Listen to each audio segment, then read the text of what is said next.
बिस्मिल्लाहिर्रहमानिर्रहीम। अस्सलाम वालेकुम नाजरीन, मैं हूं नदीम खालिद। इस वक्त काना पुलिस स्टेशन के अंदर मौजूद हूं। काना के इलाके में 8 मार्च को अफसोसनाक वाक़या पेश आया, जहां पर एक खातून जो 4 बच्चों की मां थी, उसने अपने आशना के साथ मिलकर अपने ही शोहर को कत्ल कर दिया। उस रात आशना मिलने आया हुआ था, नींद की गोलियां बेहोशी के लिए शोहर को दी हुई थी, लेकिन शायद वो अपना असर ना दिखा सकी और शोहर उठ गया। जब उठा तो बहस तकरार हुई और खातून ने ईंट उठाई और अपने ही शोहर के सर में दे मारी, जिससे वो मौके पर ही जाँ बाक हो गया। वो मुलजमा खातून मेरे साथ मौजूद है और साथ में जो आशना है वो भी मौजूद है। पहले इस मुलजमा से जानने की कोशिश करेंगे कि किस तरह ये वाक़या पेश आया और कैसे इसने अपने ही शोहर को मार दिया। क्या नाम है?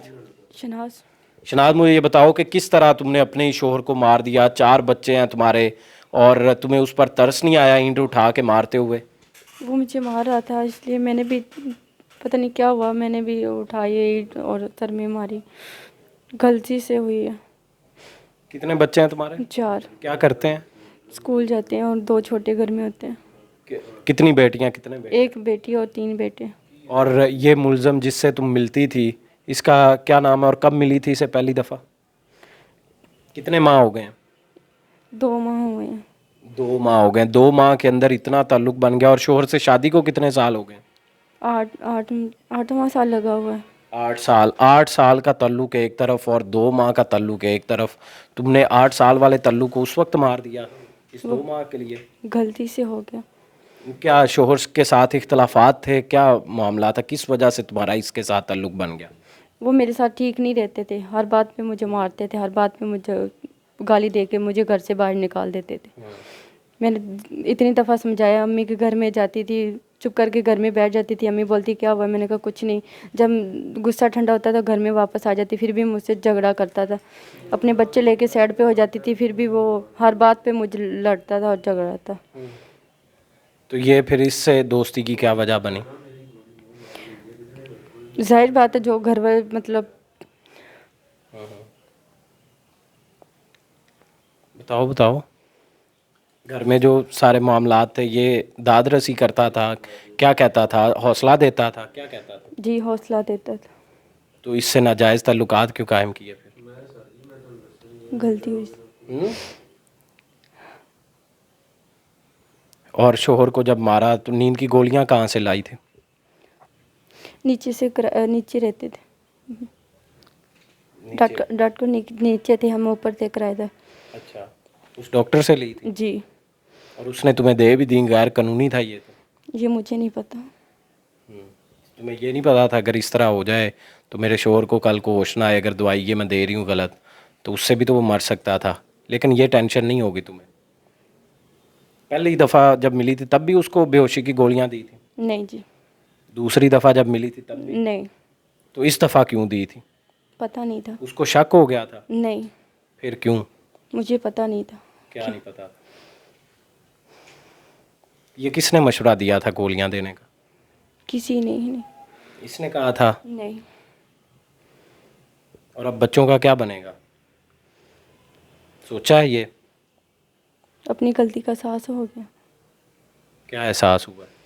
बताएं ज़रा देखने वालों को कि क्या एहसास है आपको। अपने शोहर को इस तरह धोखा देना चाहिए? अगर वो तुम्हें मार रहे थे उस वक्त तो तुम उस वक्त सब्र कर जाती। तुमने गलत काम तो किया था, तुम्हें मारना तो इस वक्त उनका बनता था।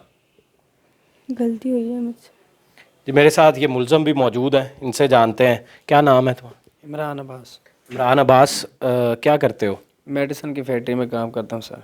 और कब से इस खातून के साथ ताल्लुक़ है? 2 महीने से सर जी। 2 महीने। और कितनी दफ़ा मिले हो? 3 दफ़ा मिला हूँ सर। और जब पहली दफ़ा मिले हो तब भी घर पे मिले थे? जी सर। और उस खातून के बच्चे भी हैं 4, और तुम अभी, तुम्हारी उम्र क्या है? मेरी उम्र सर 19-20 साल है। 19-20 साल की उम्र है अभी तुम्हारी। वो खातून के 4 बच्चे हैं, तो तुमने ये सोचा नहीं था? सर मुझे पता नहीं था कि इसके बच्चे हैं, मुझे 1.5 महीने के बाद पता चला कि ये शादीशुदा है। और कैसे ताल्लुक़ बना था? मैं सर अपनी छत पे जानवर वगैरह मैंने रखे हुए थे, तो कबूतरों को दाना वगैरह डाल रहा था, तो इसको मैंने देखा, तो इशारे एक दूसरे को किए सर, यहाँ से हमारी दोस्ती हो गई। जी सर। फिर फ़ोन वगैरह भी करते थे, कॉलिंग वगैरह? जी सर जी। अच्छा, तो मिलने का क्या प्लान उस दिन बना था तुम लोगों का? अचानक सर बस इसने बोला कि मिलना है, तो मैंने बोला ठीक है मिल लेंगे, बस और कोई बात नहीं था। और इसने तुम्हें बताया हुआ था कि वो मैंने बेहोशी की गोलियां दी हुई हैं उसको? नहीं सर, मुझे इस चीज़ का इल्म नहीं था। मैं मिलने के लिए गया हूँ तो बैठे हुए थे चारपाई के ऊपर, सर मैं बैठा हुआ था इसके साथ ही। तो ऐसा कोई गलत काम नहीं थे करे, सिर्फ बैठ के बात कर रहे थे, तो ऊपर से इसका वो शोहर आ गया, तो उसने मुझे भी 2-3 थप्पड़ लगाए, इसको भी लगाया। तो इतने में अपनी जूती वगैरह डाल के मैं जाने लगा था, तो मतलब इसने भी मुझे रोक लिया और उसने बोला रुक जा 1 मिनट मैं तुझे बताता हूँ। वो कोई चीज़ उठाने के लिए सर जैसे वो गया किचन की तरफ गया, तो इतने में सर इसने ईंट पकड़ के उसके सर में मार दी। वहाँ पे सर वो नीचे गिर गया। जब तुम्हें पता लग गया था 4 बच्चे हैं इसके, तो उसके बाद भी तुमने क्यों नहीं छोड़ा? सर मैं ऐसा कोई गलत ताल्लुक़ नहीं था, सिर्फ दोस्ती थी सर। वो कह रही है गलत ताल्लुक भी था। नहीं सर, अभी तुम झूठ बोल रहे हो ये? नहीं सर झूठ नहीं बोल रहा, गलत ताल्लुक़ नहीं था, सिर्फ बातचीत थी हमारी सर। जी सर। 4 बच्चों की माँ के साथ बातचीत, उसका घर बर्बाद कर रहे थे तुम। जी सर। तो उसके बाद जो उसके शोहर हैं उसको तुम जानते थे, क्या करते थे वो? सर वो मिस्त्री था। कहाँ पे? ये नहीं पता सर, जहाँ पे उसको काम मिलता है वहीं पे चले जाते थे वो। और जब वो चला जाता था तब तुम मिलने आते थे? नहीं सर, मैं दिन को मैं काम पे होता था सर। तो वो जब तुम मिले हो तब भी वो घर पे था, पहले भी 2 दफ़ा? जी सर। तो किस तरह उसको मारा फिर तुमने वहाँ पे? सर ईंट इसने ही मारी है, तो जब नीचे गिरा तो ये किचन पे कपड़ा वगैरह कोई पड़ा था, इसने पकड़ के कपड़ा उसके गले में डाला सर जी, एक तरफ से इसने पकड़ा और एक तरफ से मैंने पकड़ा। जी सर। मर गया। फिर उसके बाद उसके बाद सर मैं अपने घर पे चला गया। पकड़े कैसे गए? पुलिस ने कैसे पकड़ा? सर मैं ना ही मैं भागा था और ना ही कोई ऐसा था, मेरे वाले साहब को ये पुलिस मतलब कि लेके आ गए थे, तो उस वजह से फिर मैंने बोला कि वाले साहब बाहर आ जाएंगे, चलो मैं अंदर चल जाऊंगा, तो फिर मैंने कॉल की कि आ जाए मुझे ले जाएं, फिर ये आके मुझे ले गए साहब। बिल्कुल नाजरीन, ये मुलज़म जो है उसकी ज़ुबानी भी आपने सुन ली। मज़ीद सारी कहानी जो है इंचार्ज इन्वेस्टिगेशन कैसर अजीज़ साहब की ज़ुबानी सुनेंगे और उनसे जानने की कोशिश करेंगे कि पुलिस ने कैसे ये सारा मैटर जो है वो इन्वेस्टिगेट किया, क्या कॉल रिसीव हुई और उसके बाद किस तरह ये मुलजमान पकड़े गए। अस्सलाम वालेकुम सर। वालेकुम अस्सलाम। किस तरह ये क्या कॉल चली थी और क्या एक के ब्लाइंड मर्डर था, किस तरह ये सारा इन्वेस्टिगेट हुआ और किस तरह पुलिस के पास ये इतला पहुंची? ये जी हमें जो इनिशियल रिपोर्ट मिली थी कि वो एक डेड बॉडी थी कि वो मिली है, जब हम फर्स्ट रिस्पॉन्डर के तौर पे पुलिस वहाँ पे पहुँची है तो घर उन्होंने में ही पड़ी थी? जी इन्होंने जिस जगह पे मर्डर किया था वो शहनाज जो मतवफ़ी का घर था आरिफ का, वहाँ से शिफ्ट कर दी थी इसके शहनाज के वालिद के घर में।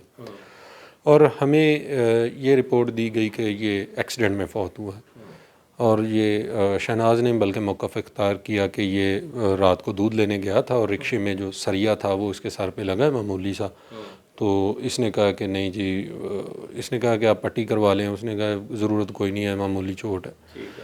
लेकिन उसका ज़ख़म गहरा था, इस चीज़ से डाउट पैदा हुआ। फिर उसके वरसा भी आ गए, उसके भाई अब्दुर्रहमान की मदय्यत में 302 की FIR दे दी गई। झूठ ये बोल रहे थे, हमने इनका प्रॉपर इंटरव्यू किया पूरी फैमिली का, और शहनाज के घर वालों और शहनाज की बातों में बहुत ज़्यादा तज़ाद था। फिर उसके लिए इस शक को जो है ना ये ज़ोर पकड़ता गया कि इनके ख़िलाफ़ जो है ना हमें ये हो गया कि ये मुल्ज़मान है।